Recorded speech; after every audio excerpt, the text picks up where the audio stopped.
hyper. Yung mga worst cases, reactive, aggressive, biting people, attacking another dog. Meron pa mga mesepang, separation anxiety, ang daming ganyan, no? Medyo emotionally disturbed, sabi nila. That's why during the pandemic, dito nagsulputan yung mga owners, no? Biglang nagkuhanan sila ng dogs. In fact, that's why we are the one benefiting it now. Ang daming pet events. Palakpakan naman natin. Okay, my dog, Jovi, come here. Alright. Si Jovi is a Shih Tzu Pomeranian. Yung mga na-meet kanina, they know na how old he is. Would you like to guess dun sa mga hindi pa nakakaalam cases? Siya dinadala ko. Sasabihin ng mga owners, Coach, di ka natatakot baka mapatay aso mo? Well, a little, but I know how my dog will behave. 3 things you need to avoid, na natutunan ko sa kanya. When you meet the dog, don't stare. Siya pag nakamit na dog, never stare. Alright? Second, don't talk to the dog. Nilapitan nyo, ang cute naman na dog, what's your name? Tapos ganun na. Don't, okay? Don't. Give space. Siya ganun din. Never niyang, magtahulan or, And then, pangatlo, don't touch. Avoid touching a dog that you don't know. Kaya lang sa atin when you apply human psychology, parang you feel unkind pag hindi mo nang binati yung another dog. Meron tayong pinapractice You call it yung dog ethics. Never meet a dog you don't know. Pwede naman you set space, okay? Respect space.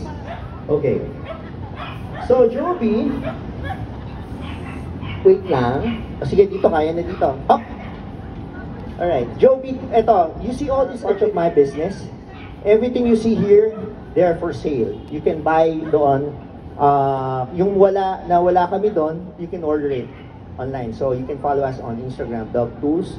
Also my page, Coach John, Dog Coach John, for training services. So we have the hoop jump. Kanina, I'm so happy nga na we set this up and the dog is starting to enjoy it and we're coaching them how to use it. Not all dogs can enjoy the agility. But agility sport is parang very stimulating sa dog. It helps them calm down. It redirect yung behavior na hindi nyo gusto kasi frustration and stress. Ayan, isa pang mga culprit na kapag ang aso nyo stress, walang ginagawa sa bahay, less activity, masyado silang pag nakalabas, zoom, zoom, zoom, kung ano-ano nang pinupuntahan. Kasi out of frustration for so. Ito yung weave poles.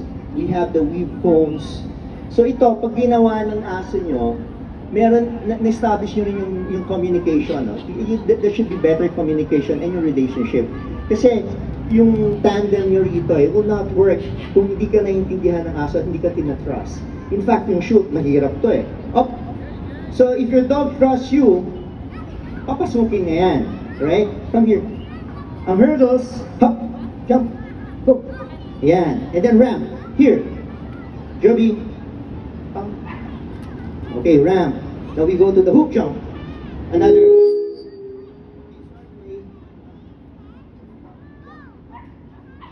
Alright, yan. Okay? So the weave poles.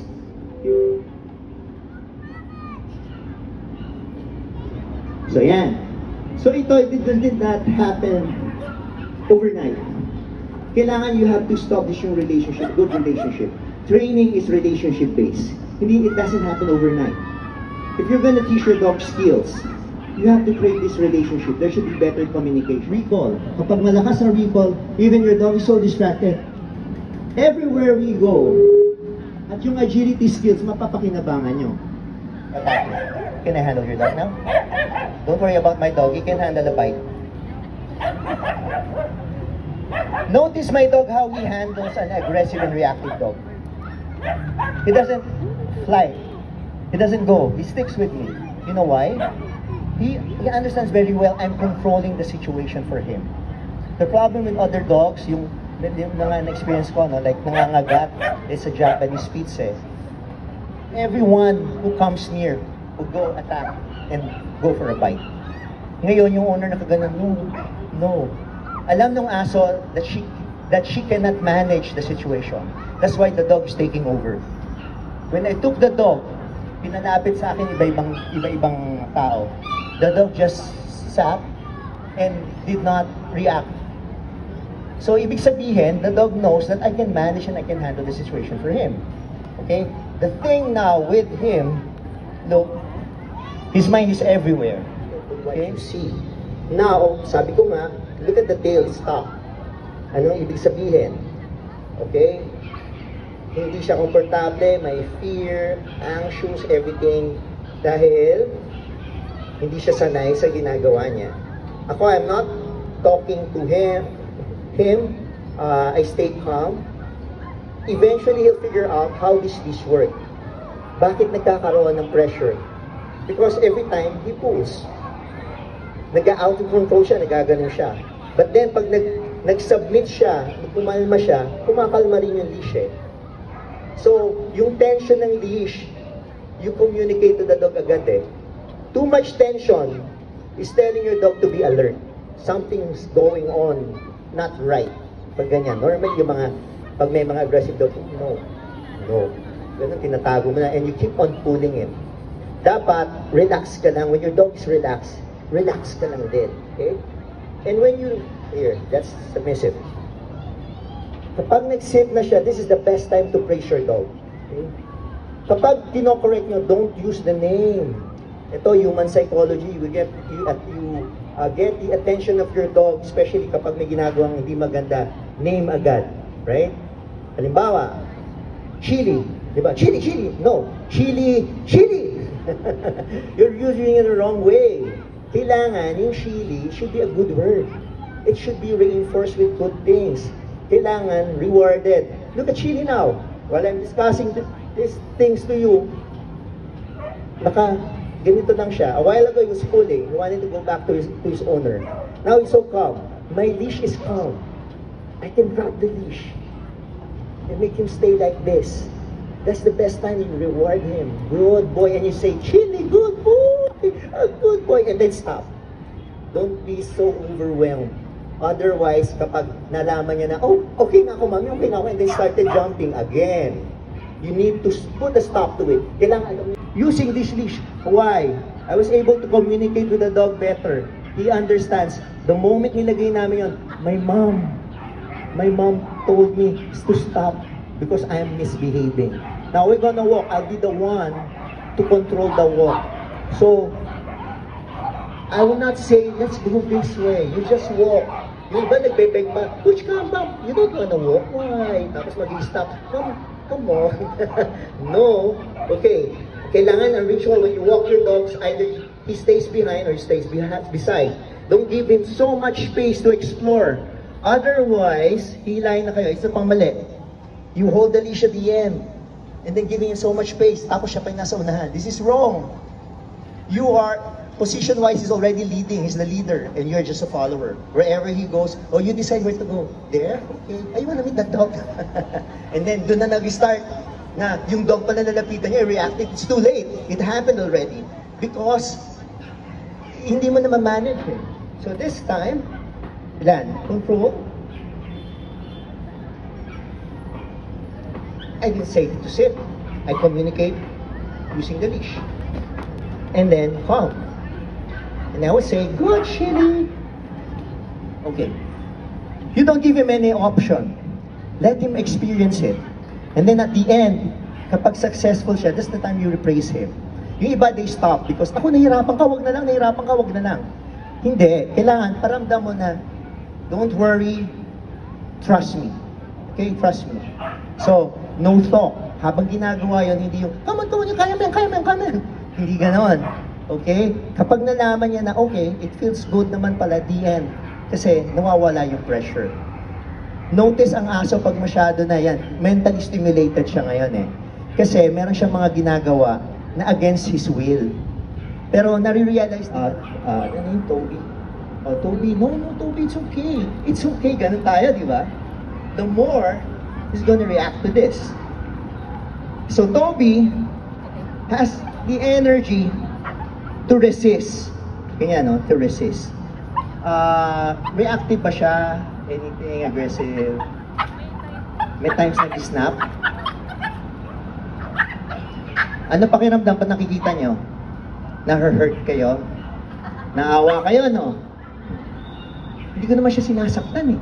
Siya gumagawa sa sarili niya eh. Kaganto lang ako. Darating yung time na mapapagod siya. Kapag napagod siya, yun yung chance sa sarili niya na wala naman nangyayari. Bakit ako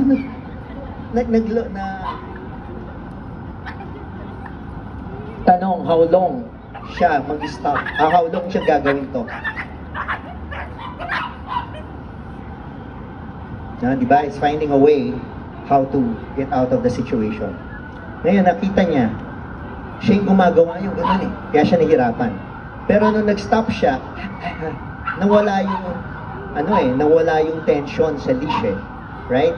So, na-figure out din niya, kung behave siya sa leash, medyo leash reactive siya eh.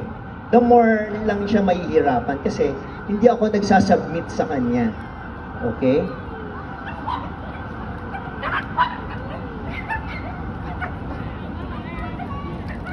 Okay, mukhang ubusin niya yung 15 minutes natin ha. Okay lang, hindi lang. Okay lang yan. Pero with you, you have no problem walking him. Ganito? So struggle talaga. Okay, sikipan mo yung collar kasi there are chances na looks like nangyayari sa inyo to na natatanggal yan. No, walang masyadong staring, don't look back. Ginagawa niya, hinihingi siya ng help from you eh. Na, ayoko dito mami, kailangan sagipin mo ko. Ngayon, ang chance na lang ko is to wait for drain his energy. Kasi mas madaling kontrolin at i-disiplina ang aso pagod. Napepet pa siya. Talaga? Pakagatin ako. Pagsawit, kaso pag sa iba, ayaw niya sa iba? medyo mabubulatin. Oh, kasi fearful dog siya eh.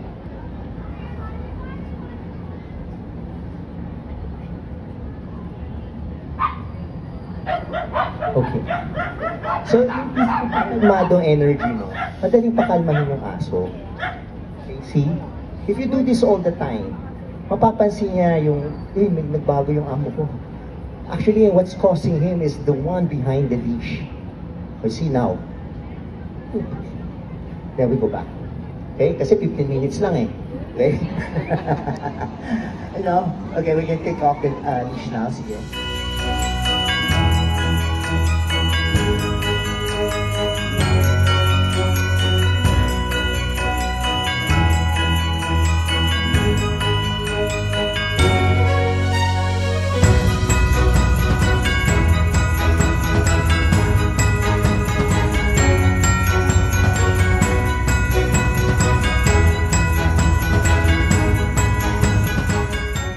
Dog here.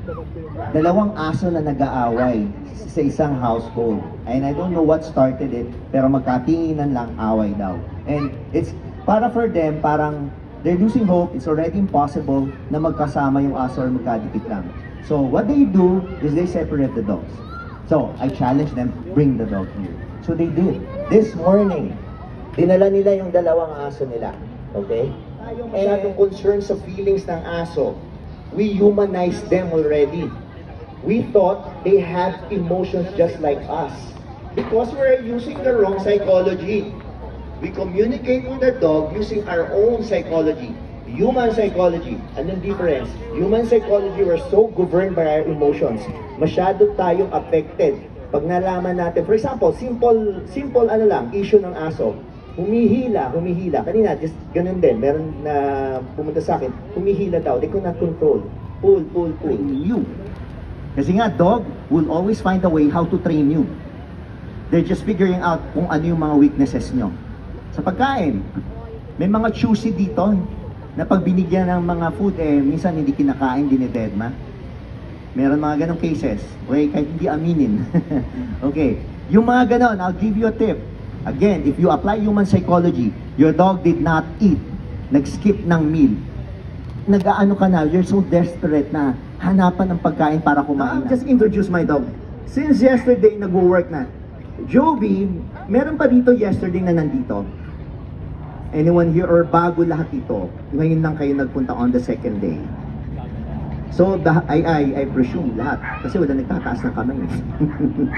Ayaw ng mga aso natin yan. Inattentive kayo. Okay. Sige. I'll introduce kasi since yesterday pa siya. So, pagod. Napapagod talagang aso. They need sleep, ha? They really need sleep. Okay, I'll call my dog now. Joby! A big warm round of applause naman for my dog. Okay. So, Joby, marami na amin sa feature niya. So, sa palagi, every time, excuse me, ano pang breed niya? Sasabihin ko, Shih Tzu Pomeranian. Every time. Okay? Free and happy. I let him be dog. Okay? Yung iba kasi, gusto nila maging human yung dog. Sa potty training lang eh. Na-frustrate na kayo pag hindi niya na-hit yung pad eh. Okay? Be realistic. Real world. Hindi palaging mape-perfect ng aso yon. Unless napaka-OC mo na you are willing to sacrifice na gumising ng madaling araw, that's to check on your dog, monitor, put him on the pad para magpilang. Pero I'm not saying it's impossible. In fact, meron akong client na gawa niya yon kasi OC siya. He lives in a condo. He wanted the dog talaga to master and perfect yung potty training using the pads. Talaga naman, nagtitrain kami, biglang tatakbo pupunta sa pads. Pupupu, wiwiwi. Very accurate. Na-amaze, no? Kasi, ang hinangaan ko doon yung owner. Matyaga siya eh. Yung iba, ayaw magtyaga. And then they expect their dog na matrain. Alam niyo, the best way to train or potty train your dog, i-train nyo muna. Ikulong nyo muna. Kasi, naturally, dogs doesn't want to soil yung tulugan nila. So they're gonna really, do their best to hold their pee, to hold yung poop. Pero syempre, you should chart it kung kailan talaga nangyayari. Go, inside shoe. Go. Come. Good boy. Okay. So, yung ibang aso, they're afraid to use this eh. Sabi ko nga, it's relationship-based. You need, the dog should trust you. You'll be the one to interpret the situation around him. Halimbawa, yung aso ko, ang shoes natatakot eh. Huwag ka magparamdam na tatakot.